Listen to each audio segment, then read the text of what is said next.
All right. Welcome to the 290 More podcast. I appreciate your time. If you could, introduce yourself for my viewers and listeners. It's your boy Mango 95, Mr. Voice of Atlanta, the one and only in the flesh, you hear me? Okay. Appreciate you coming Big through, Mainsky. man. Appreciate you coming through. Like I was telling you before we got on camera, man, like I had a slight interaction with you online and you won Hollywood, you know what I'm saying? A lot of people, Yeah. they be Hollywood when they be viral all the time, they be all online. You see them in person, they treat you like, you know what I'm saying, like you ain't shit. So it's dope that it came full circle, man. So just to start from the top before we get into what's going on, what's been going on, just for the people who seeing you for the first time, where you from, where you grew up? Northside Atlanta, ATL. So that's definitely what made me. Shout out Atlanta, that what made me, but still no shout out to Chicago, because y'all put the motherfucker on the map for sure. For sure. Oh, that's Chicago? Yeah, they kind of put the motherfucker on the map the way it first started at. What's the difference between Chicago and Atlanta? Yeah, hell, as far as what? As far as, you know what I'm saying, just from basic interaction like we had today, just from, you know what I'm saying, neighborhood to neighborhood, you know what I'm saying?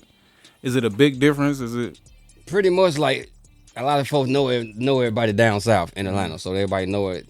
Everybody. When Chicago's like the same, like they don't really fuck with nobody like that, but Atlanta's more like this, like family, like you're close.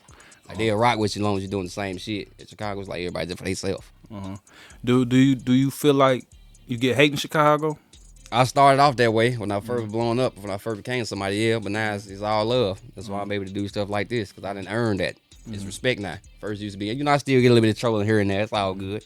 I don't need to go there. It's still a little bit of trolling, but it died down from how it used to be when I first came out. But now it's a whole lot of love, and I appreciate that. That's why I keep going. For sure. So Atlanta's home. Atlanta. For sure. Okay. So what you think about our winter times real quick? Is that something you have to adjust to? Let me take a look. I was in Atlanta that last weekend. I fly out to Fort Lauderdale. It was Sunday. I fly out to Fort Lauderdale, then I hit Miami. It's 78 degrees. I get back on the plane and come back. It's 25. You gotta put your coat on the plane like mid-air. You gotta put that. I didn't know it was this cold. Carry on. I'm sure. Bro, I'm like, I go from 78 to 25. Like, this ain't it. Like, damn, that's my first time going to Miami. So I'm like, damn, nobody said it was this hot all year round. For sure. I get used to this shit. For sure. It's cold as hell in Atlanta too. It's about 35, but it ain't like this. Okay. Yeah. That's We know because we got them zeros and them tens and them Yeah, 15s coming up. I'm Yeah, sure. we in Chicago, you got to buy a coat. In Chicago, for Chicago. I'm sure. All right, man. So coming up, man. What was your aspirations, man? When it was like Lil Mango, you could be anything you want to be, man. What was you working to? Man, when I was like a shouting, I was a jit, man. I wanted to be, I was in the science, like animals and shit. I still do that to this day, but that was my first call, and I wanted to do that. But then as I'm getting older, like I started gravitating toward music and shit, so that what pretty much caught my eye. I'm like, okay, I'm talented and I can do a whole lot of shit, so why not? Let me start doing this little music shit. So I kept going viral and all that shit, and this was like, 2013, 2014, 2015, around that time. So my heaviest inspiration was the Migos. Like, we grew up in the same neighborhood together type shit, so like, I'm like, shit, if they could do it, why I can't?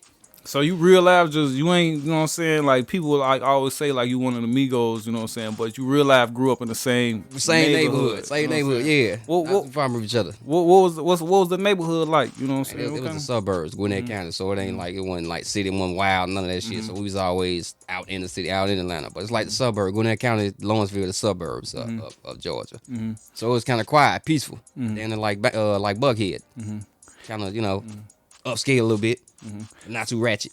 Did they have like an underground music scene like in Chicago? You know what I'm saying? We got our main artists like Dirks and them, but it's a underground scene too. You got your underground. Was it like that in Atlanta? From out there, yeah. From Gwinnett, yeah. That's why the Migos came. Before there was a Migos, they was called the Polo Club. Oh yeah. Everybody else came from in the city, like Zone 1, Zone 2, all that shit. Everybody else came from in the city. But as far as that, folks associate the Migos with Atlanta. Because shit, like I made a song called That's Atlanta. So shit, as long as you put on for the city, you represent Atlanta. So that's how it was for the Migos. So they was out there. They weren't born in Atlanta, but Gwinnett County is still considered Atlanta. For sure. I call it Atlanta. For sure.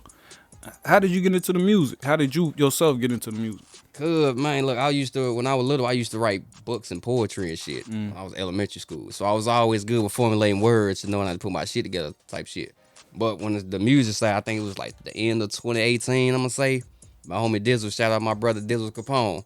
He definitely, I kept going viral. So folks already seeing me, whatever. So he reached out to me. He had this when he was living in Joliet. So he used to come pick me up from the city, go to Joliet and shout out my brother YDB because he the first person that ever did a feature. He the first person that ever reached out to me to do a song.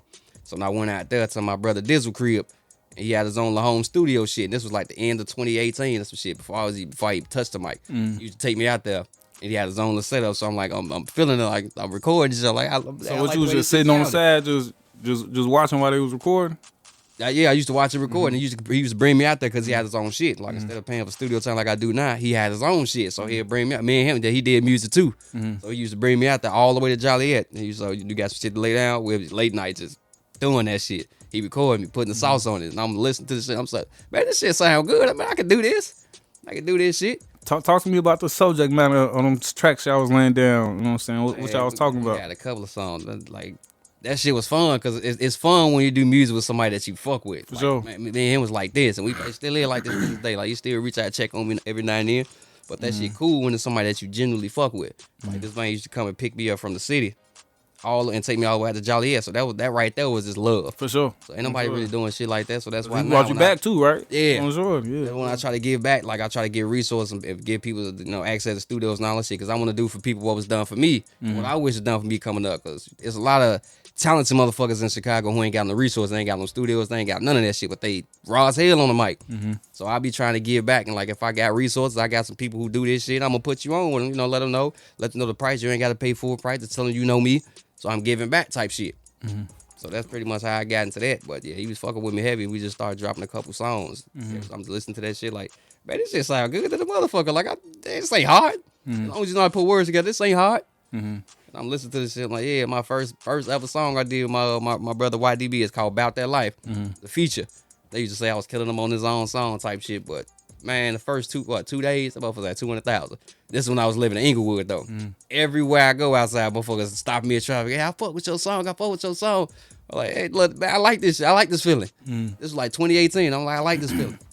What was the goal at that time? Like, was you just, you know what I'm saying, liking the feeling of dropping songs? Was you trying to make an album? Was you trying to get a mixtape? Was you trying to get signed? Like, what? Trying to see how this shit sound, like, how this shit gonna go. Like, it was just some shit I just picked up because I was always music inclined. Like I said, I used to write books and poetry. So I always like music, just listen to this shit. I'm like, let me see if I could do this shit because it ain't too much shit that I can't do. So I'm like, they kept saying I was going viral. Like, you got the look, you might as well put the music behind it. So I listened to the people. Like, okay, let me see how this shit turn out. And they was fucking with it.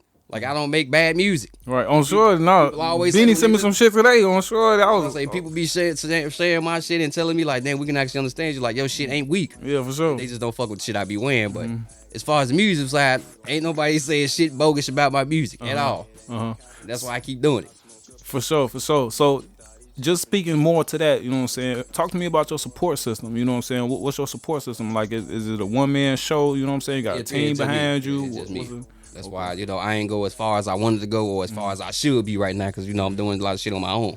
That's how I go. It take a little longer. For sure. Take a little longer when you're doing shit on your own, but that's just me testing myself, showing how good I really am, and how far I'm willing to go with it. For sure. And it's going to feel great, you know what I'm saying, too, when you make it on your own, you know what I'm saying? If it take me, you make it on your own, you can say, I got here on my own. You don't owe nobody shit, you know what I'm saying? You ain't nobody, you know what I'm saying, put you on, you did this shit, got out the mud, you know what I'm saying? So the songs that I make, I really be saying real shit. Like, I said that shit in one of my songs, Big Rings. I put that shit in like 2019. Like I said, I did it by myself. I don't need no help. A nigga ain't never put me on. On the long nights on the band, don't write with the pen and pad, pussy nigga, that's what got me on. I did this shit myself. Talk to me about your creative process, man. Like, you just put that shit together. How you do that? You a writer? You freestyle? You punch it in and out? What's the word? I can't freestyle with shit, so don't ever put me on the motherfucking radio show and they just put a beat on. It ain't gonna happen. Man, they be coming prepared, man. I can't do it. They be prepared. If there was some shit on the line, say if you don't freestyle, we ain't gonna sign you. They can't do it. I be thinking they be sending them beats, man, like a week before, man. I don't say something like my homie, my brother YDB. That motherfucker freestyle his ass off. For sure. He don't write shit because he a battle rapper, so he already know. Look, I did some songs with him. Like, it was some times where me and him would record some shit, and it was just a feature I just wanted him on. Like, I always write my shit, but he ain't write nothing. And he just went in there and spit that shit. It was raw. He real live a freestyler, so some of them motherfuckers probably do know how to freestyle for real. So I say shout out to people who know how to freestyle because y'all way better than me. I can't do that shit for nothing. For sure. Like, I don't know. My mind, it don't think of raw shit right off the top. I have to write it. I feel you. I can't freestyle or write, so I can't even tell you. I can't say write shit. Books and poetry, so I know what's supposed to sound, what it sound like this, and then I know how to do that. But then I don't ever peep what I'm saying in my songs until after I'm listening to them. I'm like, damn, hold on, this shit, I surprised myself. Is it an advantage being a recording artist and being a business owner and being able to have bases in Chicago and Atlanta? Do you feel like that's an advantage? It is, because you could take it pretty much wherever you go, unless you want to travel out as far as those two places. If you want to venture out some more, it's good that you got those skills because you already know how to do it, how to maneuver. Is anyone better for business other than over the other? As far as what? Money making. I mean, all around. Shit. I mean, Like if you be like, if I gotta go to Chicago, I gotta run it up. But I gotta go to Chicago, Atlanta for 6 months. Where you going? Atlanta. Okay. Because there's always some shit going. That's the Black Hollywood. You run into everybody in Atlanta. So somebody bound to see you. So I said when I try to go out, because I be by myself a lot. Like I don't really go out. I don't deal with people unless I have to. Like as far as clubs or whatever, I don't go out to those places unless I have to. Like I'm not a friendly person for real life. I don't like people for real. So if I just so happen to run, I ran into a couple people. It depends on who they are. It all depends on the opportunities and who's around. Like it's a chance. Like, you ain't gonna never just come in this game and be like, oh yeah, I'm finna blow up. Nah, it's strictly by chance. for sure, and work. Never know who will run into you. For sure. So was it always Mango? And was that a play off the Migos? Like when did you come up with Mango? How My did grandma actually gave me that name because she gave me that name when I was a kid. Cause grandmas that keep all the fruit and all this shit in the house. Grandmas don't play. They make sure that you eating the shit that you supposed to eat. Sure. So she used to buy a lot of fruits and shit. So I used to eat them all. She told me, nuts on the table and shit? yeah, the fruit bowls and shit. Yeah, they do that shit. So I used to eat all the mangoes up out the pantry. She said, boy, you gonna turn into one. And I kept that name after she died. But it wasn't Mango 95 at the time. I just kept, Mango because it was catchy. But it was to play out the Migos though. So I'm like, that's what made me pick that name. I was so heavy into the Migos, and I remember, Migos when they shit come up, Migo. And I'm like, okay, that sound like my girl, Mango. I'm like, okay, Mango. So I just started saying the shit. So that's how I became YRN Mango first before 2019. So after that, then that's when I changed, and then it went to. Was why Young Rich Nigga? Yeah. Okay. That was, like I said, with my first singles and shit, like you could tell us apart. Like when I'm putting my shit on, motherfucker, that's a new Migo. Like, nah, that's me. You could tell us apart. Like them the motherfuckers who taught me the game. So yeah, that's why I got the flow, the cadence, everything from. Like I'm growing up around these motherfuckers, watching them do this. So that's where I got it from. Okay, for sure. How do you feel about them like splitting up, man, with they personal shit going on and all that? How you feel about that? All good things got to come to an end. So I say they had their little decade in it. So that, then you ain't gonna stay hot forever. But at some point you got to see how good you do alone. That's why I take that situation from what I did. 'Cause I'm gonna say like from 2015, 2016 up on to 2019, I used to go up under the name YRN Mango. At first, like 2015, my name was YRN Lingo. Then, Takeoff had a brother named Lingo. So I'm like, I can't change that shit because I'm gonna motherfucker keep calling me that. Then I went to YRN Mango. They come to find out some motherfucker down at Mango Food, and they steady comparing me to this motherfucker. Like every time I pick a name, it's already somebody with the name. And me and him got into it on Twitter and Instagram all a couple of times. Where he from? He from Atlanta. Okay, but bumped into him? No, not personally. No, I never knew who he was. Like he was under the Migos too, but I never knew who he was. Oh, yeah. His name was Mango too? It was YRN. His Mango Food. Oh yeah. Yeah. So everybody kept saying like, "You trying to be him? You still in his name?" And it's like, man, this man don't sound nothing like me. Him don't look nothing alike. It's just the YRN play. For sure. Because it was the same camp type shit. So motherfuckers say, "You trying to be him?" So I'm like, I ain't changing my motherfucking name no more. It's just gonna be what it is. So it's it. I wouldn't got an LLC and trademark. That's his it. Name is Mango Food. Mine is just Mango. So y'all saying that shit because our names sound similar, and I used to go into YRN, and he did too. So he still do, but I'm like, nah, I'm tired. I ain't finna keep getting to it with this motherfucker. I'm keeping my name. For sure. Yeah, I heard it. Yeah, we're keeping that shit. And the 95, what's the 95? That's my grandma died. Okay, that's sure. Why Rest in peace. I turned it to Mango 95. Instead of, I changed it from YRN Mango to Mango 95. So to play back on what you said, how I feel about the splitting up, like I see sometimes that shit's kind of necessary because that's what I did. So you go from one thing, and what's the next chapter? So I go from YRN Mango to Mango 95. So I listen to the people because they used to tell me, stop living in the shadows of them. Like you could be raw than them if you want to. You could be better than them. Like your music could be, it's hitting, it's up there, it's on par with their ass. You just started this shit like a year or something ago. Your shit sound on par with them. Right. They been doing this shit for like 5, 6, 7 years at the time. So I'm like, okay, I started listening to them. And in 2019, I'm like, fuck it, I just came out with my own brand. It's like my own clothing line shit. It was M95. Came out with my own clothing line first.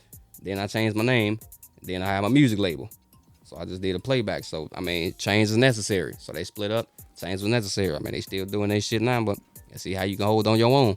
That's what I did. I got from up under their umbrella and I started doing shit on my own. And now I'm still popping. For sure, man. For sure. So, do you remember when you first went viral? Do you remember the video that you went viral? I don't know if it was a video or a band. I got all that shit in my phone that I saved that shit. So yeah, it was a couple of times going viral on the train and on the bus. I still be keeping all them pictures and all them videos. You do? Yeah. Why do you keep them? Because it's a reminder of what I used to be and where I'm at now. Like, this is me. This is what I used to do. This is me now.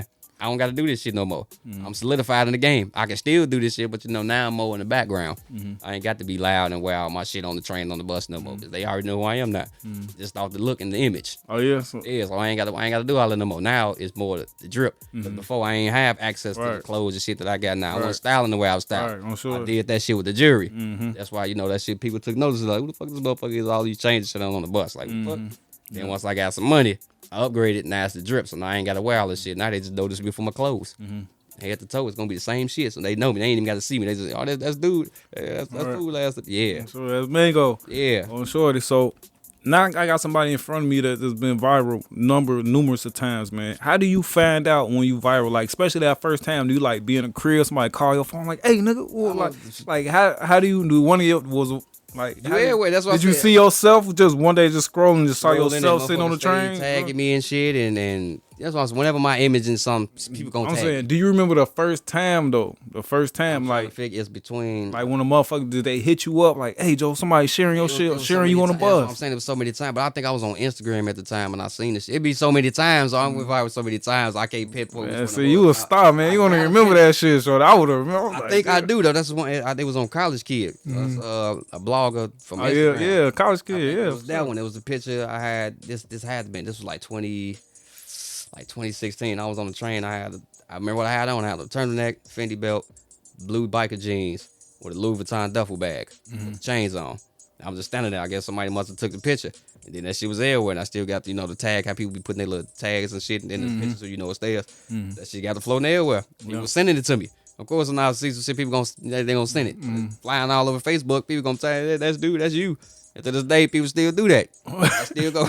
You like, I know. People still do that. Like, I know him. That's why I say somebody want to fuck with me. That's why, some shit want to fuck with me. That's why there's a lot that come behind that shit. Because there's a lot of people who want to fuck with me because of that shit. They know the type of attention I get. There's somebody who said that they was interested in me type shit, but she got the hand shit from my cousins and sisters and all that. So this dude, he be playing his music on the train, on the bus, and she felt like, oh, that's gonna be embarrassing to me, so I can't fuck with. So it's a lot of shit that come behind what I do. So that's why a lot of people won't fuck with me as far as females. They won't fuck with me because they feel like they're gonna be embarrassed. Right. But it's like it's not it's a lot of it's less than it's honorable, you know what I'm saying, for a motherfucker who would be they self, shorty. You know what I'm saying? Like that's the main, like, I hate a motherfucker that can't be they self. I don't care what you do, as long as you yourself, I'm sure that's why I'm still relevant to this day. Like, no matter what you say about me, but I kinda knew what I was doing with this shit. Like, I kinda sacrificed a lot. Like, that's what you got to do. If you want to make it big, you got to ask yourself, how far am I willing to take this to get to where I'm trying to go? And me, I sacrifice a lot of humility and self-respect. Just imagine being clowned every day that you come outside for like 10 years. A lot of people can't handle that. People getting talked about before would have been forward and stopped wearing or doing whatever they was doing. You can't handle that. Or pop somebody, Yeah, like, you can't handle that shit. People flaming your ass that you getting death threats and all that shit. Like, I didn't went through all that shit. I sacrificed all of that by humility. Like, that's why a lot of people don't take me serious. But it's Facebook, but you got to know me in real life to know how I really am. Like, I don't be dressing like this in real life. I just regular. I do regular shit. So I kind of sacrifice my humility for that. Like, how far is you willing to go? So I sacrifice my self-respect, all type of shit. So that's why a lot of people just see me as a troll and as a joke. And that's fine, I don't mind, but I took that, and now I'm where I need to be because of that. Is that the mind state you had that day, that first time when you was first on the train with all the chains? Hell no, I was just being me. Like, I didn't wake up and be like, hey, let me see what's going to happen. I never did that. I'm sure. Like, that was just always me because I was always creative. Like, I always used to just make shit, and like, I was into a lot of shit, so I really was just realized being myself. Once I'm seeing what's the results of me just being myself, what the fuck can happen, I kept doing it. I'm like, yeah, you already hot. Shit, what the fuck would you turn the stove off? Like, I'm hot. For sure. I'm gonna keep doing it. So the jewelry you had on in that, and when you first went viral, you made it yourself? Some of the pieces, yeah. How the fuck do you get into making jewelry? Man, shit, I used to watch people do it. And just that's how I would with clothes. I used to just watch people do this shit. I was just having a conversation with somebody today. They're telling me about, they say, you used to make your clothes. Like, yeah, I did. Like, as far as stitching and all that, yeah, I did. Yeah. Why am I paying somebody to do some shit I can do myself? You got to learn how to do it. Niggas talk about people for the lamest shit. They be like, aha, you make your own clothes instead of like, what, nigga? You know how to make clothes, nigga? Like, yes, you got to I'm order sure the print. niggas can't even wash clothes. You got to order the print from wherever it come from. Europe and shit. That shit costs. Like if I want to make a Gucci sweater, I'd have made a Gucci sweater before. Order the print. Get all the fabrics. I got machines and shit that I can go use and stitch the shit together. You can put your foot on the thing, a little cotton. I know how to do all that. I used to watch people do this shit. For sure. So like, why am I paying for some shit I can do myself? So you going viral now. People from everywhere hitting you up. You know what I'm saying? What's the initial response like? Like, what's the people when they hitting you up? What are they saying? Like, what are they? It depends. I mean, it depends. Like if it's major folks, like the first person, the famous for the motherfucker that ever first hit me up when I was blowing up is Zach TV. Recipe Shout out Zach Zach. TV. But yeah, I think I was on Instagram or some shit. Motherfucker like Zach TV looking for you. I'm like, oh shit. I'm like, you know. See, that's what I mean with that viral shit. I want to know how that shit happen. People just hit you know what I'm saying? Like, yeah, like if you floating around and what you doing is entertaining as far as the media. Right. That's all people looking for is the next big thing to talk about when it comes to media and shit. What's the next big thing we can talk about that's gonna get shit going? It's gonna get us numbers. Get the clicks, the views and shit. That's me. I'm a walking promotion for anybody who got a platform that you know your shit gonna do numbers when I'm on there. For sure. My shit go up. So he reached out to me, he hit me up. That's when I was living on 64th and Parnell. That's the first video on my Instagram. This was like 2017. He came, he pulled up on me. You know, we did the interview. That shit. Once that was done, that's like $250,000. Everywhere I went, training nobody said, I was just watching your Zach TV interview. I was just watching your shit. Then everybody was watching this shit, but he was hot back then. Everywhere I went. Exactly, that's bro from man. Zach TV. That's bro for like the first 3-4 years. That's bro from Zach TV. Like, yeah, then after that interview was legendary. You know, yeah, I ain't know he was, I ain't know he was how he be trolling. Like, I ain't know that because, I heard of him, but I ain't really know who he was like that. Before she used to tell you, oh, you didn't watch the interview? Well, he really was clowning you. I ain't know that. But if he was, I don't care. Shit. Right. It's media. I'm with all that. That's why I said it's be funny. I'm with that. I didn't know at the time, but if I did, I still would have answered the questions how I answered them. If you want to be funny, shit, this is what it's for. You got to sacrifice your humility for it. I'm not trying to be on this bitch to be serious.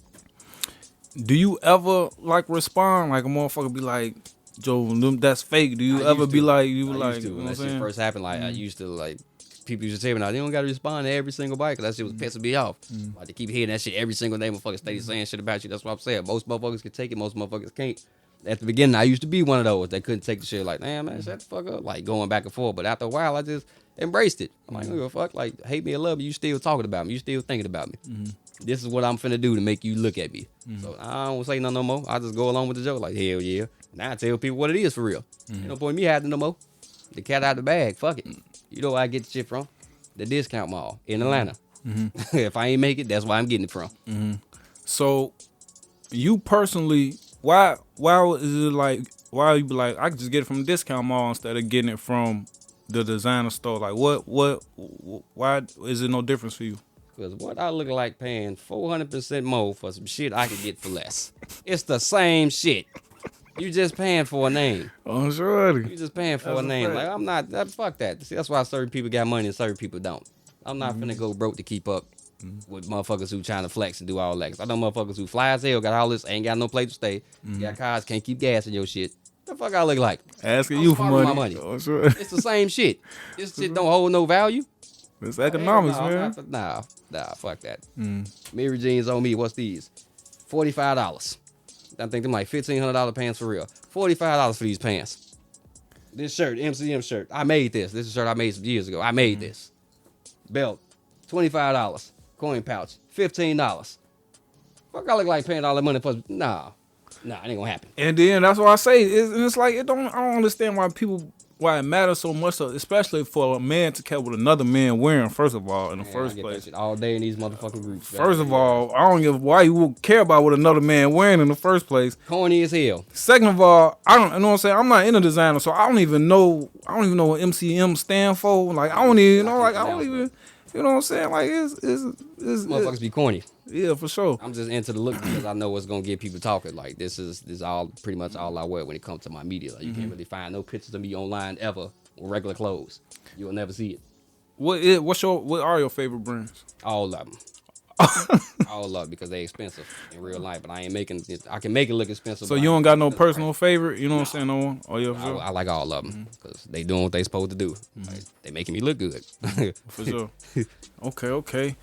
So the early days when we first went viral, the jewelry, what was we getting the drip from? What was we getting the jewelry from? Amazon or eBay. And now, I mean, that shit, Now, like I said, I don't know, so that shit, that's what I'm saying. Now, that's why I say when you get some money, you can upsell. That's why I say on my Instagram, if you follow my Instagram at This nigga got a house on his neck. He got his house he grew up on his neck. Don't open with some motherfuckers in there. Don't you With the bring your dope. ass in there. Don't you bring your ass in there. Man. Cubans. Moissanite. I don't wear diamonds, by the way, so folks want to call my shit fake. I don't wear fake jewelry. Real gold and real silver is not fake. Oh yeah, go on. You gotta break that down. You said you got on what? Yeah, I don't wear diamonds. I really would never because it's That usually. shit look like the rapper shit. It look like the Yeah, same that's shit. what I'm saying. A lot of these motherfuckers, you think just because these rappers buying this shit, it's not real. I watch videos and podcasts and all type of shit on jewelry. Yeah, I seen that shit all the time These too. rappers are really wearing. But you know, you will see some motherfucker like, you know what I'm saying, so with some cheese on You would shorty. think because they rich. That it's shit. official. You know what I'm No, saying? it's That not. shit. So back to the diamonds and the moissanite. What's the Moissanite. difference? Moissanite. What's the difference? Diamonds, natural created stones. Moissanites are lab created. Lab created. I heard about that. Yeah. So it's the same shit. Sparkle the same. They still they ain't cheap. Them motherfuckers definitely a couple thousand, but it ain't 40, 50,000 for some shit. Right. Pretty much anybody that put diamonds or anything on the chain, you're fucking your shit up. Because for one, you can't resell it. You can't resell custom jewelry. And any diamonds that they put on the chain is diamonds that wasn't good enough to make it somewhere else, so they put it on some chains. So it's pretty much making it. That's why I don't wear bust down watches. 'Cause you will definitely devalue the watch. This watch right here, official Audemars Piguet. Most motherfuckers bust they shit down. Like, nah, this is a real watch. When it comes to my watches, that's a different story. Now I'm gonna go all out for them motherfuckers. These Okay. motherfuckers like $40,000-$50,000. Okay. I can buy that for a watch. Before we get to the watch, we definitely gonna get to the watch. Let's stay on the chains real quick. We're gonna get to the watch. Okay. So the moissanite. So this still $1,000 in chains Yeah, in the wrist. That's still $1,000. Yeah. Can I get a can- ticket? you can run shit like, for all of it. Yeah. I don't know. I bought this shit at different times. Yeah. So I'm gonna say shit. Maybe one Cuban by itself can run from $1,500 to $2,000. Okay. Or official more than that's the shit that passed the diamond test.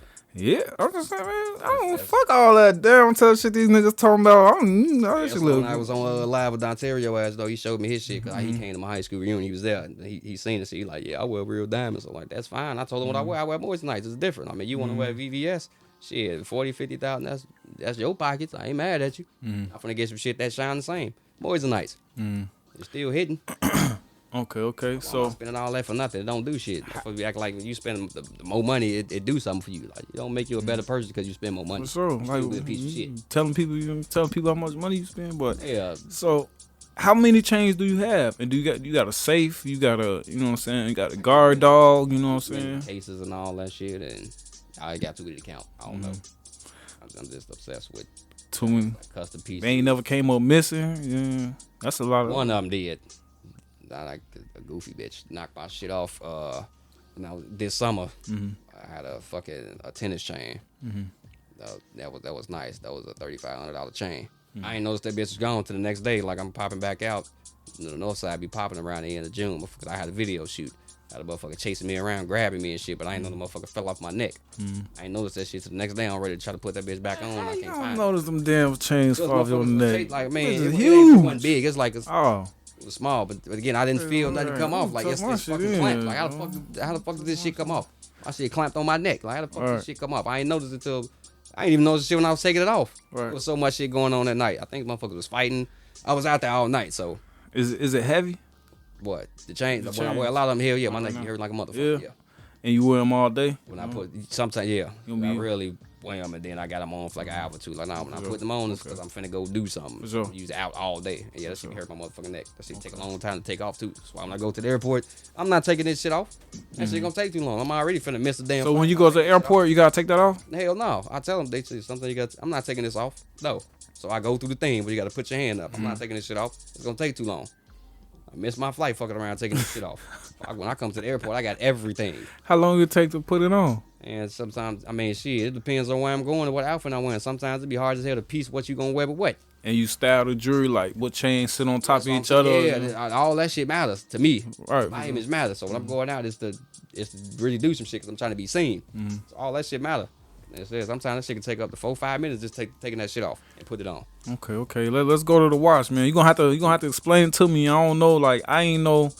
A lot of these watches had different names. I don't rappers be talking about them in songs. I just be rapping along with them. I don't even know what the damn watches is. So if you could, you know what I'm saying, explain what we got here. This one is Audemars Piguet, so it's rose gold with a blue dial. I think this one was like 55,000. 55,000 on the wrist. Just motherfucker be saying, oh, you get that Temu or that other shit, whatever the fuck you be buying. Nah, this is an actual real watch. This is on my Instagram with the real one next to it. So You can see this is the actual watch, so and I also customize watches too. So it's called aftermarket. So I actually do that too. so why watches? So why, you know what I'm saying? Why you want the authentic real watches? Because watches are a real investment. Like watches go up in value. Like you buying clothes and shit, it don't. That lose value as soon as you buy it. Like you can buy a fucking let's say a Patek Philippe, a 5711. You buy that, the next 3 years the value can go up. That motherfucker it started at like 300,000. The next 5 years that bitch will be worth 720,000. It's about what's sought after. It's about the market. It's about what people demanding. When it comes to watches, that's really a prized possession of mine. Like a watch to me is like a car to a man. That's how you know what your achievements are, like how much you achieve, like what you got on your wrist. That's why I don't wear diamond watches though, because you will fuck your watch up doing that shit. It's worth nothing. As soon as you bust it down, the value goes down. He got me in here talking about chains in. We talking about covering my Apple Watch up now, y'all. This nigga got 55,000 on the wrist, I got man. a bunch of watches too. Like, people be saying I post that shit on my Instagram. Like they be thinking, oh, cause you wear all that other fake shit. They think the watches. That's cool. I want y'all to think that. I wear a whole bunch of fake shit. So when I pop out with something real, you will never know. You'll think it's fake. Oh, shorty. So That's smart. the watch case you brought to Skinbone podcast, That was just one case. I got 6 of those. 6 of those. 6. So that's math. I don't feel like doing fucking math. And you say you don't play with the watches, so all them thorough, all them authentic. I'm sure. So that's My watches, that's a different story. about $250,000 in watches, More than that. $500,000, More than that. 3 Hey, it's up there. in watches. I think some God. watches by themselves is like 225,000. I ain't paying that. I ain't paying it, of course. That's what it's worth when it comes to value. Oh yeah, it's up there. Do you trade and sell them? Do you trade and sell them? Or they, Specifically for me, like when I'm yeah. actually buying them from the jeweler, from the people, they say, you sell these? No, I'm a collector. Like, I ain't gonna be able to wear all them fucking watches in one lifetime. Still got shit just sitting in there. I got a case for every kind of watch. Richard Milles, Rolexes, APs, Pateks. They all got their own case. Some of the watches just sit there in the case for like a couple months. I can't wear all that shit. I just like buying them. I'm a collector. you ain't never been robbed? Yeah, like twice or like 3 times, but it ain't never been for nothing heavy. This is before I was anybody though. I But kind of was somebody. was it after the viral bus and train shit? Once? How did that First go? time this was on the north side by somebody that I grew up with for some glasses. They want to eat my glasses. The second time was What happened though? They was like, "Hey, come up off them no, it glasses." was somebody that I knew that I went to high school for. He was just no good anyway. So he was just one of them niggas from the neighborhood who ain't got nothing going for itself. So it ain't like he didn't know me. He just randomly did it. Right. Nah, that's why I say every time something bad ever happened to me, it was from somebody that I knew. So I don't got friends or homies and none of that shit. I just be about myself. That first time, nigga took some glasses off me. He ran. This was I was a kid. I was at the school program. Didn't want even mine. Second time, I was downtown, Chicago and State by the McDonald's, which is why I ain't been over there since 2015. I got robbed for my what was the chain? Like 2 chains. This is when I was wearing gold. I had two gold chains and a duffel bag. Again, some niggas that I knew. Damn. Cause I was in the McDonald's for a while. You know, I'm stepping out bad at the time. I'm wearing the shit just in public. So I guess they must have been outside looking, plotting on some shit. I didn't know that. It ain't until I like kind of peeped it. Like I've been in there for a while. I'm just sitting there like they still here. See what happened if I go. So I tried to go out the door to the red line down there. The motherfuckers grabbed my ass right before I hit that corner, so won't nobody see it. Got my ass. Got the chains up off me. Ain't take the bag. You know, motherfuckers rob me, be shit in bags, but they don't ever take it. They don't want that shit. Now I got robbed another time. But another time after that, again, somebody I knew. From Brady Green. From this nigga that I used to shop. I think that was like after high school on, what the fuck is that? Chicago and Kedzie, that little store right there on the west side. I was getting robbed on the west side. Oh man, I'm trying to say it's the west side now, man. I'm trying to get robbed on the west side. What the fuck? So yeah, I went and bought that. I bought some belts, a bunch of pants and shit for somebody I went to high school with. I guess I left some shit over my homie crib, Shaky. You know, everybody knows Shaky for the ass. Yeah, for sure. Yeah, when he was living on Maypole. So I guess I went over there, to go pick my shit up that I left from over there. So I ended up getting in the car with a bunch of motherfuckers, you know, from Cabrini and shit. I guess there was some shit that I did that I didn't know that I was doing. I guess they said I was dropping they set or some shit. That was just me taking a picture. I guess, you know, when you put some shit down or whatever, it's like you dropping they shit. But I had like a bracelet on, but the bracelet was big as hell. So it's like I had to, if I did this, the motherfucker was gonna slide. Like I don't like my shit slide. So I did whatever did with my hand so it'll stay down. So I guess they took it as, oh, I'm dropping they shit. So I'm like, okay. So I went over there with to go pick my shit up from my homie crib. I got in the car with motherfuckers so they gonna, you know, drop me off. That motherfucker, one of the drop motherfuckers turned around and he say, hey buddy, we don't fuck with you. Cause they must have felt disrespectful. I'm like, what the fuck y'all talking about? So I guess they was on that with me. He was living on Roosevelt in California. Shit, motherfucker told me, get out. I had all my bags and shit. What's in the trunk? I'm trying to get my shit. This motherfucker that I knew, this dumb motherfucker gonna signal him. He's saying something like, hell, he saying some shit. Made their ass get out the car. Went in the bag, took everything from me. I don't even know if they took my shoes. I'm not even sure. I think they did. I don't know. This dumb motherfucker gonna signal and make a sound, and they got out the car and took all my shit. Motherfucker talking about where that money at. I'm like, bro, what the fuck? That was that time. Then the other time was most, I ain't gonna say recent, but the last time was in Atlanta for AC3 weekend. I think this was 2019 when I was on tour with some motherfuckers from Chicago. We went down to Atlanta. It's a restaurant called Zaxby's. I don't eat that shit, but it was a Taco Bell right across from the parking lot. I didn't want the Zaxby's, so knowing it's Atlanta and I'm already popping at the time, I ain't supposed to be walking around by myself with the shit that I had on. Right. So I was still why I ran crazy. So I left out the Zaxby's by myself because all the other people was up on the inside to the Taco Bell. So I was trying to order my food. I guess it's this nigga. I seen the motherfucker outside before I even got out. This nigga that rode up on a scooter, but I wasn't paying this shit no attention. I go in the motherfucker restaurant to order my shit. This nigga pressing me and shit. He ain't you such and such, or you looking at how much a chicken touching me and shit. Like, get the fuck off me. Now he talking about that's my chain. Like this was the nigga YRN Mango. He said I was in his video shoot and somebody took the chain from me. So I don't know if he thinking it was me who did the shit. He put another song called Magnolia. I ain't watched that shit. But he up there talking about this motherfucker, somebody took my chain, pressing me hard as hell like it was his. So we get into a scuffle from the inside to the outside. So it wasn't like no fights, no fists or nothing thrown. He get into a scuffle, he grabbing my shit. I'm trying to hold on to that bitch. So he ended up getting off me. And I guess I must have dropped one of my diamond bracelets too at the time. It was raining, slippery as fuck outside. So he talking about, get back before I pop your ass. He ain't show nothing. He said, like, you know, motherfucker be pump faking like they got a gun and some shit. I ain't know if he had one for real, but I'm like, it ain't even worth it. So he got it up off me. And like 2 weeks ago, I recently rolled past where that shit happened at. Like, it's been since 2019, I ain't seen that shit down in Atlanta. I'm like, this shit look familiar. It's a Zaxby's, a Taco Bell. That's why I got robbed at. That shit brought back memories, but yeah, that was about the only times. After situations like that, you know what I'm saying, knowing how much, you know what I'm saying, a value of merchandise you got up on you, you never, you know what I'm saying, consider, you know what I'm saying, carrying yourself? Yeah, the hell yeah. Shit, after that I did. With the 2019, yeah, I got 3 guns. Okay. 3 handguns and a sniper rifle. He said, not again. I got 3 guns and a sniper rifle. Oh, sure. I ain't had to go to work after this. I would have had it. For sure. For sure, as you should, man, as you should, especially in the rack, man. So before we get off the jury, man, I gotta ask you about the teeth, man. How does that work? You know what I'm saying? That's something I say when I first get my bag, I'm going to give me some permanent teeth, man. And I'm gonna rock them bitches out till I get old. Man, that's a down south thing. You definitely gonna see everybody with the goals in. So I'm like, once I did that, at first I was contemplating if I wanted to do it and when I was gonna do it. I said when I got those, I was gonna get the wicks put in my head. Once I found out how much they wanted for the wicks, fuck that. I'm surprised you ain't just say, shit, I'm gonna do it myself, shit. Yeah, if I knew how to do that shit, I would. I tried to find a substitute and everything. My hair too long. That shit go down to my knees, so it's too long. They took my $2,500 for the wicks. You know the shit at Kodak Black when the shit be sticking up. Yeah, that's what I wanted. So I'm gonna get, like, I'm from Florida or some shit. You know, it's a down south thing. For sure. You know, you see the gold, that's what it is. Is it hard to eat? Nah. Okay. It ain't. Okay, for sure. It's about cleaning the shit. That's what it's really about. Get that shit clean. For sure.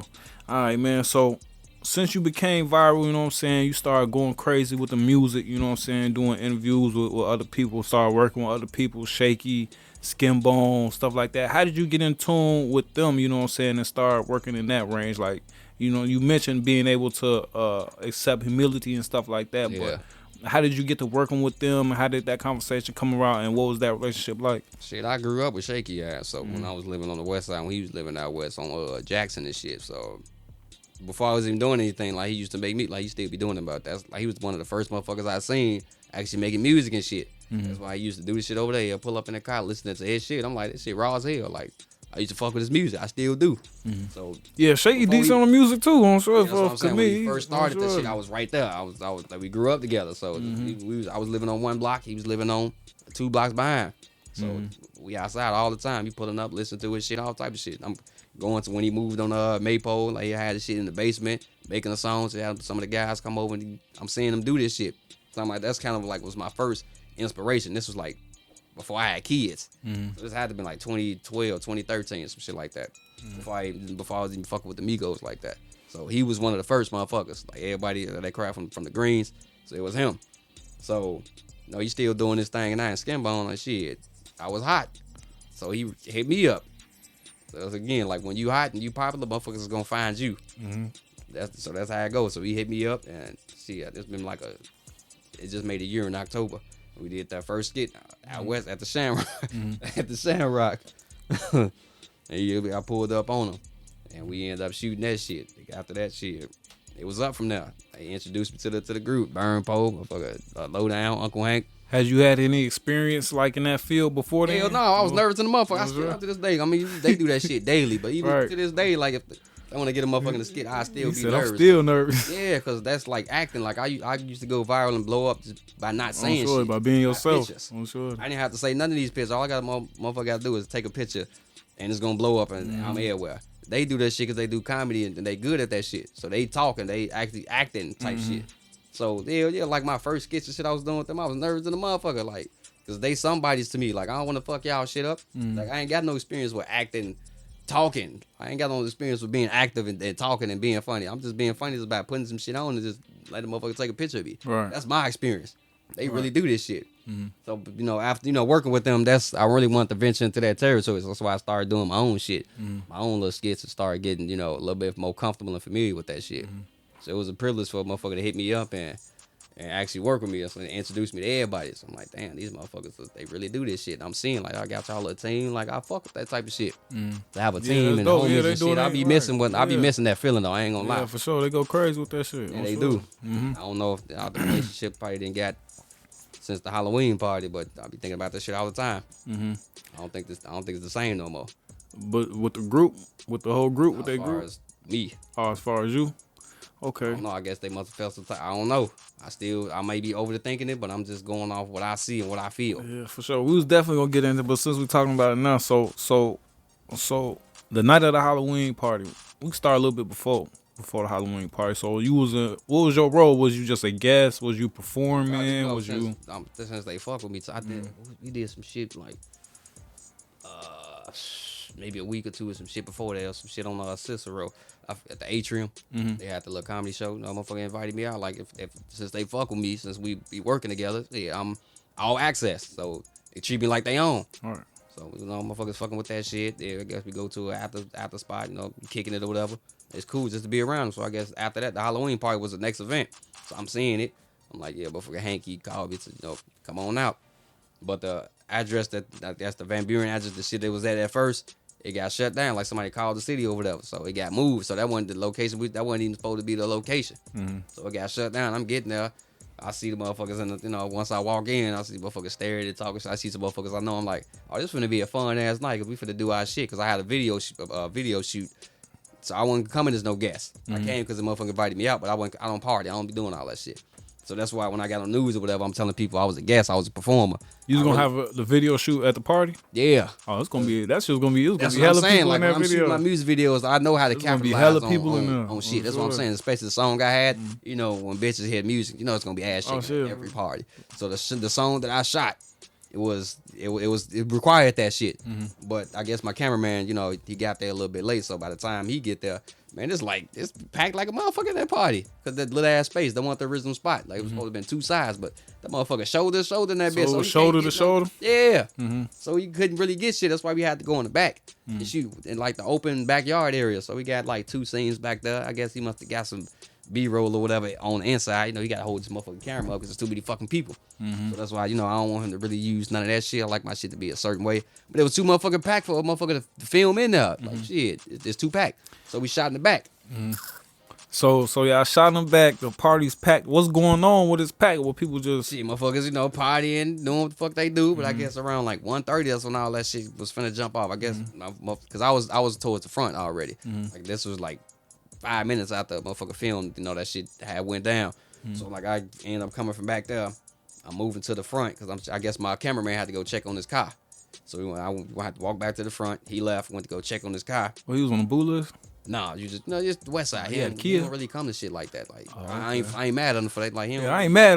Sometimes people, sometimes they be having reasons. You know what I'm You gotta saying? check on your shit. Yeah, I would have did the same shit. Like you want to make sure. I don't know. He probably was in the spot that he wasn't for sure that he Right, could for be sure. in or whatever. Motherfuckers be on that. So he went to go check on his car. So right after he did that shit, I guess some shit had went down in the back with some motherfuckers. I guess the dude was. You ain't see it? I was all the way in the back. Like it's too fucking crowded. I can't. You take a while. It was take that like, crowded? You Yeah, couldn't it even- take like damn near 5 minutes to get from the front to the back. That's how many people it was. You got a fucking bunch of people and people drinking and shit. They ain't Was it a really big moving. commotion or you just heard something just happen in the back? I just heard some shit. Like it wasn't nobody doing the most. It was some motherfuckers arguing. Well, whatever. wasn't nobody running out, No, nobody not yet, fighting not shit. yet. Motherfucker, I don't know what they was doing back there. I guess some couple months they must have gotten to us. Niggas probably yelling at each other some shit. So the DJ booth was back there. So I guess that kind of pissed him off or whatever. So he's saying ain't no more music being played. I guess he's ready to shut it down. So after that, they didn't left out already. Motherfuckers started dismissing, like leaving and shit. So I'm looking at this little open area by the couch. I'm like, okay, cool. Some shit opening up. So now when my cameraman come up, I got room to film. Like it's more space now.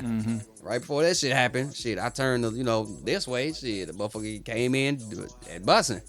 So you seen him come in? I ain't see him come in, but I seen him when I turned around after I was, got knocked. He off had the already shot. He Yeah, he was already shooting at first. So So I wasn't looking. I'm gonna say I'm sitting. It's a little thing behind me, a little pillow with a little brick, and the bar right there. I'm sitting this way. I'm looking that way. I'm scoping out the scene, trying to say, okay, that's how I am. When I'm in professional mode, I'm looking at everything, every angle I can use so I can film. So I'm looking at all that shit. The door over this way. So I guess motherfuckers started coming in and running and shit from that way because the shit started outside. So I'm hearing some shit and I ain't really paying attention. And that's when the motherfucker come in, start the shooting. I ain't turning around. I'm still looking this way. Start the shooting. I guess a big motherfucker knocked me over. I'm falling this way. He's still shooting. So I turn around. Like, I say to myself, what the fuck? I turn around. I see him. Then he's still shooting. It ain't till I turned around, then I see him letting the motherfuckers off. Then he got up out of there. So when you turn around and see him shooting, what he looking like? Like who he shooting at? What He ain't shooting at. aiming He ain't shooting at nobody. That's the fucked up part. He wasn't shooting at nobody directly. He was just mad because he got his ass whooped outside. He came back in and shot anywhere. So, ain't like he was looking for somebody specific. He shot anywhere. So you from your vantage point, it don't look like he was aiming at people. He was just shooting. I don't know what the fuck was. I don't know what he was trying to do. Could you see his facial expression? Like, was he angry? Was he laughing? I wasn't trying to look at that shit. I wasn't trying to look that long. Shit, I just know what the fuck he looked like. That's how I was able to describe him. When my homie Tree, the one in the woods, said they be baking Yeah, motherfuckers. for sure. He was up here when I was first started this shit on COVID, when I used to do it on Zoom. Yeah, that's how I was able to describe to him before the mug shot and shit came out. That's how I do. I saw him. I knew who the fuck I saw. Like I guess he FaceTimed me when he was in the hospital. He FaceTimed me the next day. I told him, I described the motherfucker like it was a black motherfucker bald head with black on. And I guess he must have been hearing some other shit that it might have been somebody else. But that was like 3 days later, once the mug shot came up, it was exactly who I described. That's how I know I saw him. I was able to describe what the nigga looked like. Black bald head motherfucker with a black t-shirt on. When the mug shot came up, that's what he had on. I'm sitting up there looking at the motherfucker shoot. I guess when I was telling my story, folks must have thought I said I'm looking at him shoot the whole time. Like I ain't say I'm looking at him shoot the whole time. I'm talking about from what I saw. I'm looking at the motherfucker shoot. I'm looking at him shoot the back and I'm hearing two guns. I know what two guns sound like. Security must have, they were shooting back. So bullets and shit was at the window. So he's shooting, letting the motherfucker off. They shooting back. So when that shit over with, he rush out, do whatever the fuck he do. There's a whole bunch of motherfucking commotion. I get up, I'm checking on it. I'm seeing like that shit fucked me up to see that shit. I ain't never seen a motherfucker get shot in front of me, shot up. I ain't never been in no shootout. So you said it was a shootout. pretty much, yeah. If they shooting back, so yeah. So it was a mass shooting because he shot motherfuckers. But Fucked up, because shot Tree back. guys, he already done been shot. And you gonna shoot this man again? That's what I'm saying. He already in the wheelchair. I was praying like when I'm looking at the motherfucker shoot, I'm praying that he don't aim that gun this way towards me, because I got grazed in the leg. Because it was somebody I went to high school. How far would you say you was away from? Okay, if I'm right here, almost whatever that little black thing is on in the corner of the wall, that's kind of like where the door is. So that's how I know I'm right here. Tree over here behind like a little pillar, and my friend Maisha like the couch. I'm gonna say the little fucking stool thing is the couch. She on the other side. So motherfuckers got hit on this side and on this side. So I just got lucky that I didn't get shot all the way. Cause that's why I'm saying when I'm looking back, I'm looking at the motherfucker shoot. I'm praying like this nigga don't turn his gun down this way. Cause he already shot a motherfucker over here. He already shot somebody this way. I'm in the middle. And nobody passed away, right? No, thank God. Yeah, for sure. Thank God. So, and you went live as well. Yeah. Did you get any flack for going live? Yeah, motherfuckers was chewing my ass the fuck up. I mean, but I was kind of understanding from both points of views where people was coming from. Like, they don't want to see their peoples on the floor like that. I mean, like, I was all in the motherfucker face being disrespectful. Like, I was discreetly recording. Like, after I'm going and checking on and seeing the shit, still in disbelief of what the fuck just happened. Once I see my friend Maisha, what I ain't seen in like 10 years, because we went to high school together too. It's the first time I seen her like since high school. She get hit in the side or some shit. She just on the floor. She was the first one. I'm seeing that shit. I'm like, I can't believe that shit. So I'm like, the first thing that went to my mind was pull out my camera. So I went into journalism mode that night. Like, I got to be the one to document this chaos. What the fuck just happened? This ain't the first time niggas done seen mass shootings or people recording at times where they really shouldn't have. Man, I've seen shit like that before. Yeah. So don't try to come at me like I'm the first motherfucker to ever do it. I ain't the first and I ain't gonna be the last. It may not have been that appropriate. I get that, but that was the first thing I thought of. To share the aftermath of what the fuck just happened. I mean, the video. I don't think if you wouldn't have made that video, I don't think it would have been no video. Motherfuckers, the crazy part, I wasn't the only person that was recording. I think that's the only one I've ever seen though. I only seen mine. Mine was the only one that went viral, blew the fuck up that quick. But other people was in that bitch recording too. People sending me videos, and I'm saying that shit on Facebook. Like, how the fuck y'all coming at me when I'm seeing other videos of people recording way more? They getting up on people. I ain't get up on people. I ain't even had a camera. You couldn't even tell I'm doing this because I know I ain't supposed to be recording. But I did it anyway. That's why I said I was recording discreetly. Ain't like I'm finna just have my phone out. You know, I know I ain't supposed to record. Disrespectful. I ain't finna do that. I just had it propped up to the side. I don't know what the camera saw, so I couldn't really see what it was seeing. I just know the camera's facing that whatever direction I'm pointing at. So I was only on the inside for like maybe, it wasn't even 10 minutes. Walking around, just still looking around. I'm sitting on this blood and shit on the floor. I'm still in fucking shock. I still ain't realized I'm hitting the leg. I ain't realized shit. You got grades that night? Yeah. Yeah. And motherfuckers thought I was bullshitting. Because I did an interview on her name Kayla. Kayla, what's in my cup with Kayla? I did. Yeah, like she kept telling me I show it. I ain't finna show my shit. Plus I had some tight ass pants, so I couldn't lift it up. That shit was hurting like a motherfucker, but she felt it was like swole them up, or she was wrapped up. I didn't notice till I was like on my way home, like blood and shit was dripping down my leg and it got on my shoe. That's how I noticed. My adrenaline and shit was pumping. Like, how the fuck you ain't notice you? Because when motherfuckers get shot all the time, they don't notice. It can be a while before you notice. When your adrenaline pump, you don't notice that shit. So I didn't notice till I got home or on the way home.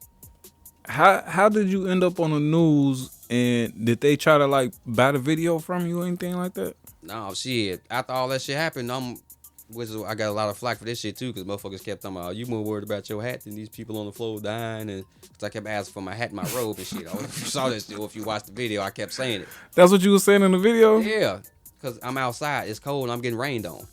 I want my hat. It's cold. I want my robe. So motherfuckers kept making it seem like, oh, I'm more worried about that than. Who you was? Hugh Hefner? No, I was me. I mean, the costume was supposed to be Sub-Zero or Ninja. Oh, okay. It was Ninja robe. I just thought Hugh Hefner robe. That ain't really what it was. I wasn't finna go in there and tell them what I really was. Like, you know, like when you listen to my beat, you know what I am. You know, rolling from Atlanta. So that's what I came as me, because it looked like a fucking ninja or Sub-Zero or some shit. So I disguised it as that. But I really was Atlanta that night. But shit, after all that shit happened, like I said, I was on the inside for like maybe 5 minutes. Then I come outside, and you know, still a lot of shit going on. People still talking about it. I'm, you know, hearing different shit from here and there. Then that's when I go across the street. Then I notice like it's raining. I'm like, hold on, my head getting wet. What the fuck is my hat? My hat on the inside. I'm like, oh shit.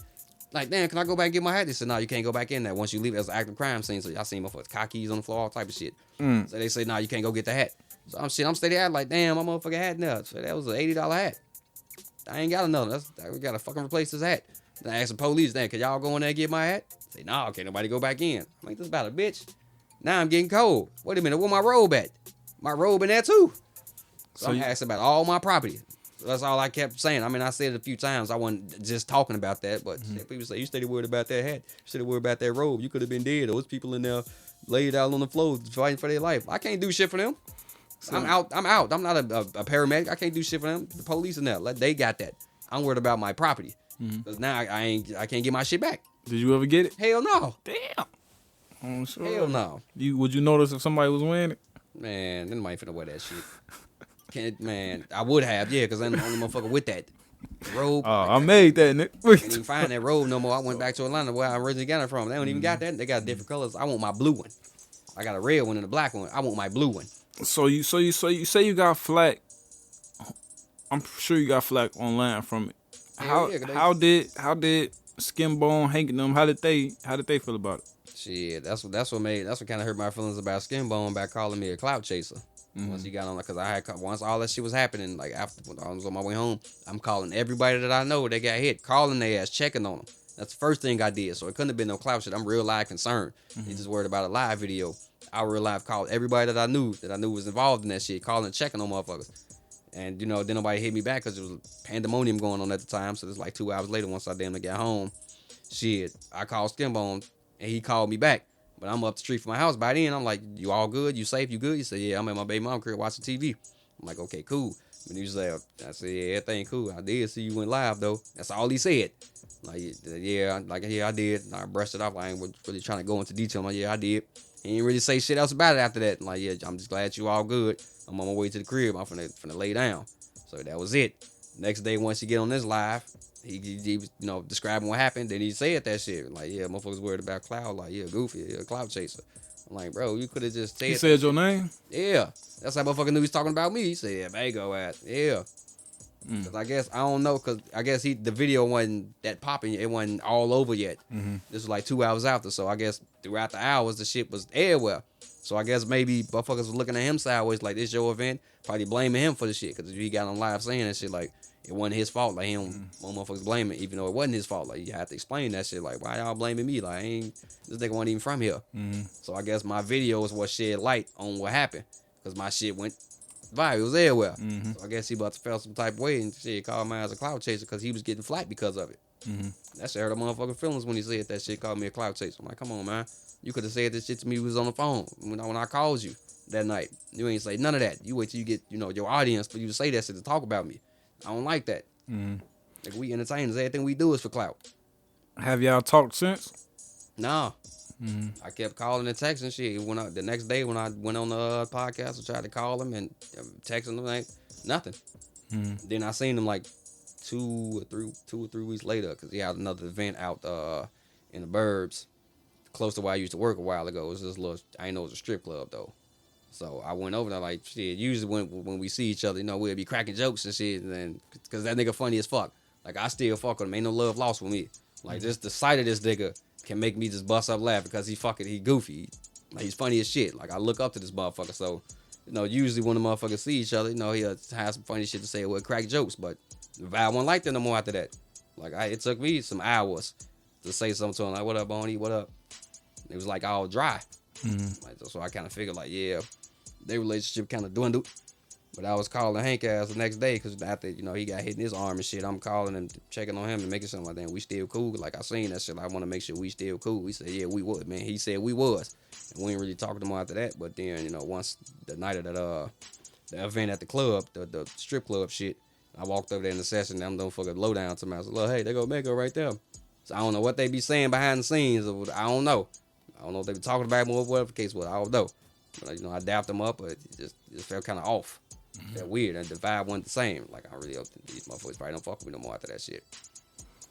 So, is there any more work with y'all planned in the future? Any skits? Ain't nothing on the table as of now? No, I had to wait. Shit. I mean, motherfucker still got my number and all that. I'm still doing the same shit, so. If you could go back, would you have still made the live video? Man, I don't know. I kept saying at the time that I would, but at the same time, it was fucked up. But I don't know. I really can't answer that. I mean, I was saying that shit before, like, I'll do it again. Those motherfuckers talking shit. I was probably saying some shit in the moment. I'll do it again. I don't know. Because it ain't like I was doing the shit to be mischievous or disrespectful. Like, all of the motherfucker face recording shit. I wasn't on it. I'm just spreading awareness of what the fuck happened. Like, trying to find out new things about myself that I could do. Like, shit, that's part of journalism. I'm like, shit, I turned into a journalist this motherfucking night. Different shit that I find myself maybe wanting to do. But again, I wasn't the only person recording. That's the crazy part. I see if it was just me, but just because it's me, that's why I got the most flack, because I'm the most known motherfucker. So I guess they must have saw as clout chasing, but I don't know. But like I said, I did understand from everybody's point of view how it was. Like, don't nobody want to see they loved ones on the floor, and I wanted somebody would have checked out. And I'm like, that I had to think about that. It is fucked up. Like, don't nobody really want to see that. But at the same time, I had to put myself in that situation. Like, if it was me, I'd rather motherfucker know than not know. Because if I didn't record, because again, because of my video, that's how motherfuckers was able to identify they folks. They saw it, and people saying they was finna come to this area. They saw my video. They said they glad they did know they was on their way there, and they glad they didn't come. So my video did do some good. So that's why I can look at both sides. I did good and it did bad. But I'm like, shit, if it was me, if I just heard about a motherfucking mass shooting and I got somebody and I'm at this party and shit, the motherfucker don't know my whereabouts, so I can't pick up, I'm hit or whatever, and somebody show a video and then you see me there, I would rather them see that than them steady calling and not knowing what the fuck going on. I'd rather them see so they'll know. Still fucked up, but now you know what the situation is. Oh, he hit. Now I can not worry. I mean, I can worry, but not worry because he's not picking up the phone. Now I know exactly what happened versus them not knowing at all. So it's kind of a fucked up situation, but it does more. I don't know if it do more bad than good. I don't know. Honestly, don't know. Yeah, I can't say neither, bro. I can't call it. I'm sure. It did good, but it did bad. So I don't know if I would do it again. But back to you personally a little bit more. Does any type of PTSD come after an event like that? Like you the type of person that still got to be at parties and events. I know. I mean, it took like I popped out to something a week later. My man Kobe, he because I was trying to finish the fucking video. That's the only reason why I popped out, because we didn't finish. That's why back to my cameraman. Like 5 minutes after he left, he was on his way back up there. Like I guess he was walking across the street or some shit. He saw all the shit go down. So from the outside, yeah. So he was. I'm glad he wasn't in there, because at first he didn't want to do that shit anyway, because he said he don't really be shooting at public places and all. Like no, I don't. He got his own reasons. I respect that. So I'm still mad that I even brought him there. I wish I wouldn't even brought him at that point, but we still ain't finished the damn video. So but shit, man, that shit was crazy. Would you ever go to a party, a Halloween party again? After that, I knew it was over with for Halloween. Once I got outside, like, no. Last year, Takeoff got hit. This year, it could have been me. No, I'm done with Halloween. Yeah, for sure. I'm definitely done with Halloween. So, my bad for the kids, but I find somebody else to take y'all. I ain't, nah, so with. Halloween is out the question for me. Before we get you up out of here, man, let's talk about what you got going on right now, man. What's going on right now? We look up Mango 95, man. What we gonna see? What we gonna hear? What's going on? Definitely gonna see the projects that I got. You're gonna see the album that I got out, a couple of singles. I mean, I've been all over the place because I've been trying to find, I ain't gonna say find people to work with, but I just been behind the scenes. Like, I'm also focused on getting my visuals out there, which I'm still having trouble doing. The people that I'm shooting with, there's a lot going on. So I know I got a lot of songs out, so of course you're gonna find some shit that fits your taste or whatever. I definitely got something for everybody. But right now I'm more focused on my videos. Now I'm running into more people who do events and do music and shit. So now I'm trying to expand as far as getting features and all that and working with people. A lot of people ask me, send me something, well, let's do this. I'm trying to venture into that, because a lot of my songs is just me. Because again, I don't work with nobody. I don't do shit with nobody. So that's what I'm working on. Expanding my brand, working with different people. You charge for features, or how does that Not really. It ain't about the money for me. It ain't about the money for me. That's why I try to give people exposure, like people who doing the shit, or people who want a big name for themselves. Like, everybody know I got the audience, of course. So if you wanna, I'm doing you a favor. I'm helping. It ain't about the money for me. For sure. I'm gonna get that regardless. What's the goal? Man, to be retired from all this within the next 7 years. Oh, you said 7. God damn. Yeah. Sure. I mean, because like when you got a nick for it, then you already know where you're going. I know how I can get and how far I can go. I know that because I see it. But that's why I say I'm also in the background now. I'm not really focused on me. I'm trying to get other people where I'm at. I blew up. Ain't nobody gonna blow up like that again. You'll never see that again. On the train or the bus being fleet. You'll never see that. It'll never happen again. No. Motherfucker getting on like that. So now, once I got all the fame and attention and all that shit, the resources, now I'm just trying to get those to other people who have no resources. That makes me feel good to be able to help somebody else. Because the love that people get or people show me, that's the reason why I keep going. So I say it be a little hate. You still gonna get it, motherfuckers talking that shit online. But in real life, it's more love than hate. That's all people want to do when they see me. Take pictures with me, flick it up with me, ask me for advice, show you that they appreciate what I'm doing, tell me keep going, say they like what I'm doing. I came a long way from on that train and on the bus. Do Mago 95 still take the bus and the train? Yes. Do I need to stop? No. Why? Because that's where my audience at. So you take the train, bus, and the train just because that's where your audience at? Yeah. So since from going viral on the bus and the train, you like, I gotta stick with this shit. Yeah, I'm still. You take the bus and train everywhere. No, not everywhere. Just usually a lot when it's with my kids because they like that. Because my son say he want to drive trains when he go older, so I do that. But if it's somewhere where it ain't too far, fuck it. Why not? Like I ain't too fucking Hollywood to take this buff. You know how many white people ride this shit and got money?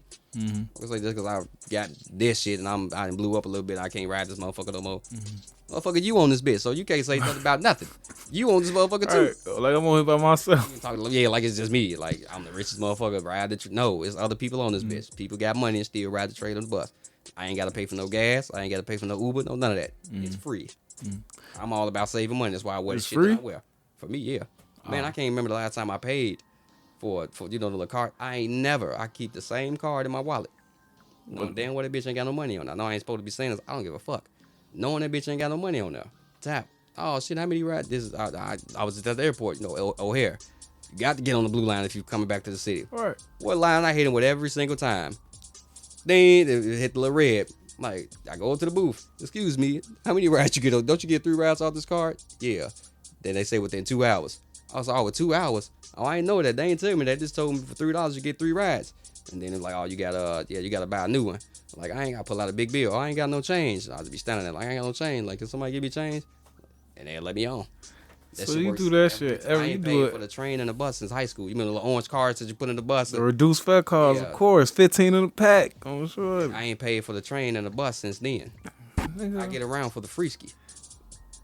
So you finesse your way on the bus and the train every time. That's why when I used to go viral, motherfuckers be like, oh, he was on my train, on my bus. He ain't never paid. They know. Been doing this shit for years, for a decade. I ain't paid for the train and the bus in a decade. And I get around every. So now they gotta know by now. They gotta know you coming up tapping your shit. They like, go ahead, man. Same people, even if they do. This ain't coming out your pocket. That's what I said. That's why I was like, go ahead, man. Go ahead, Joe. The same motherfuckers now. Sometimes they may give me a hard time. Like, I hate that shit. It'll be random the motherfucker. If I get off one bus, I'm going somewhere and I just so happen to be coming back. It's the same driver. What the fuck? Like, didn't you just get off my bus? That shit be awkward as fuck. And you still going there tapping?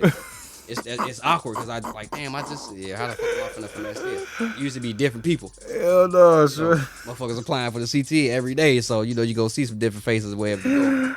Oh my god. Oh sure. When that shit for 10 years, I've never paid. Like I get around. I gotta see this, man. I keep telling people how to do that. I remember people used to say that shit. Nah, you know what I'm saying? When I be trying to I done did it before myself, but every day for 10 years. I've been trying to put people on. Like when I used to try to have motherfuckers come see me. Oh, I ain't got no way. So you better use one of these cards and act like you ain't know none was on it. So you leave the crib with no. No, I got money. I'm saying you said because we do the big bill trick. You know what I'm saying? Anybody got change, but you leave the crib with the same card, knowing you don't got no that I'm not bus fare. No, I got it. You got it, but you don't got no technical. I leave the crib every time I get on CTA with the intention not to pay. So if y'all see this interview and y'all ride y'all bus, it don't matter. You can't put me off, or you're not gonna care. Man, don't come after my boy for this interview, man. He's just speaking his truth, man. The motherfuckers don't care. That's why when it be different. I don't really get white people that off, like white drivers. They don't be nuns. I try to stay off white buses. I don't really see too many white. It depends on where you going. Like if you north, then you will see them. Keep their ass up north, huh? Like out west. I don't see no white bus drivers. I don't see them like that. Or shit, the train people. They be black too, but it be the same motherfuckers. They know what's up. I know the nigga by my crib. Right, that's what I'm saying. That's why they be like, go ahead, man. Go ahead, man. Shit, I jump over the motherfucking thing. I try to make sure he ain't looking. I don't want to blatantly do it in your face. At least if I know I'm finna do that, I tell motherfuckers, I hit you with the trick. No, so ain't nothing on there. Like at least I was, I ain't want to be an asshole and just go. Most motherfuckers just jump it. So at least I still be nice and let y'all know that I'm finna do it. I don't just go. How you let them know you finna do it? You be like, hey, I'm let finna 'em jump know, up over here. Nah, they don't work, or they'll probably say something like, you know that car don't work, or can I get a ride, or something.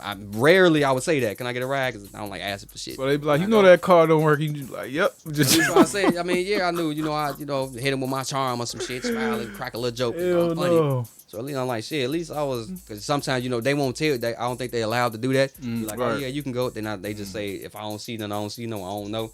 Or if they trying to give me a hard time, trying to go argue with me and shit, at least I let you know. At least I ain't just fucking go. At least I want an asshole and just jumped. Right. At least I let you know if, once I hit you with the line, it don't seem like it's Never working. got caught by 12 or nothing, on the cover 12 or nothing. Nah, they be by the station by up north or downtown. So, but there's two ways that you can go. Once I see them down there, I go to the other one. And the police over there.